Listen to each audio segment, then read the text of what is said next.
Welcome to The Explainer. Today, we're unpacking a high-stakes conflict that's heating up in the world of AI. And we're going to look at the massive leap in technology that this whole conflict is fueling. The dawn of AI that doesn't just talk to you, but actually does things for you. Okay, let's just dive right in with this quote. Picture it. Anthropic CEO Dario Amodei basically says that selling the most advanced AI chips to rivals is like handing them nuclear weapons. I mean, wow, that isn't just tech jargon, right? That right there is the language of a brand new technological Cold War. So the battle lines are officially being drawn. You've got these major players in AI with completely different views on how dangerous this technology is and even how fast it's all happening. We're talking about two fundamentally conflicting visions for where AI is headed. And yeah, this slide really just nails the whole conflict. On one side, you have Dario Amodei from Anthropic sounding this massive alarm, saying that sharing these powerful chips is a huge risk. But then on the other side, you've got NVIDIA's Jensen Huang saying, hang on a second, all these restrictions are actually just forcing our competitors to get better, faster on their own. It's a really tricky situation. So how is this new tech Cold War actually affecting things? Well, it's like pouring gasoline on an already raging fire, a frantic, all-out sprint to build the next generation of artificial intelligence.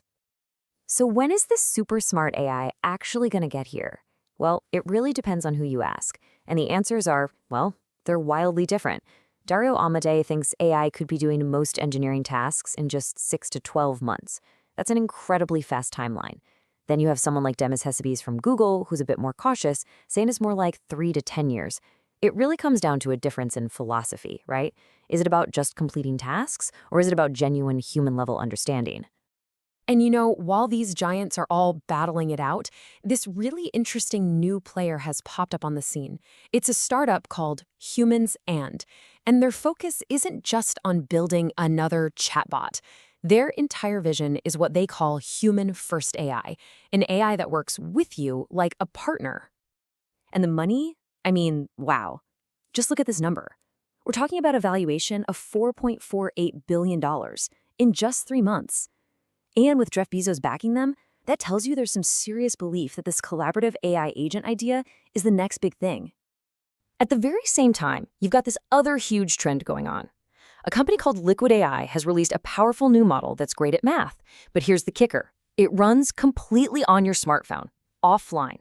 This whole idea of local intelligence could completely change how we think about AI, moving it away from the giant cloud servers and right into our pockets. Okay, so we've talked about these big ideas. Let's get really concrete now and look at a perfect example of this future taking shape right now. Google's upcoming model, Gemini 4. So, the big takeaway from this table is specialization. You can see all the major players are kind of carving out their own territory.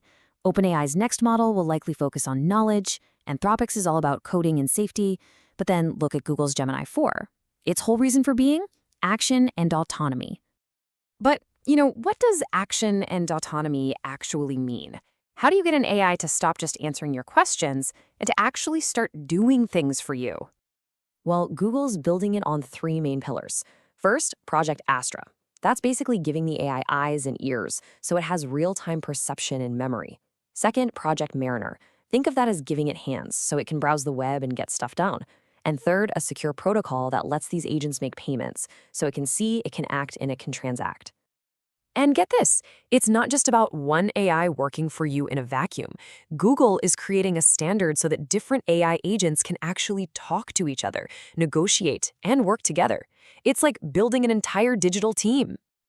And of course, if you're going to have a new AI workforce, you need a way to manage them, right?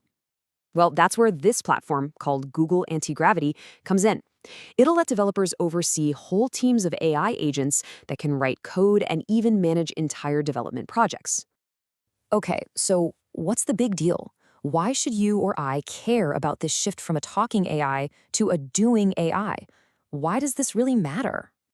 Because the change here is huge. Think about it. Right now, we give our technology step-by-step commands.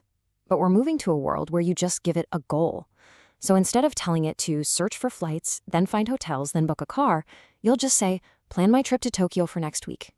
The AI figures out the rest. And that, of course, leads to the big question, right? If the AI is handling all the doing, what's left for us to do? Well, the idea is that our role just changes. We stop being the person on the keyboard executing every little task, and we become the conductor, the orchestrator. We're basically managing a team of specialized AI agents to get things done, kind of like a project manager leads a team of experts. And that really is the bottom line here. The skills we're all going to need in the future might be less about doing the nitty-gritty work and way more about being a great manager, a great director of the AI that's doing it for you. So the real question to leave you with is this: are you ready to manage your own AI workforce?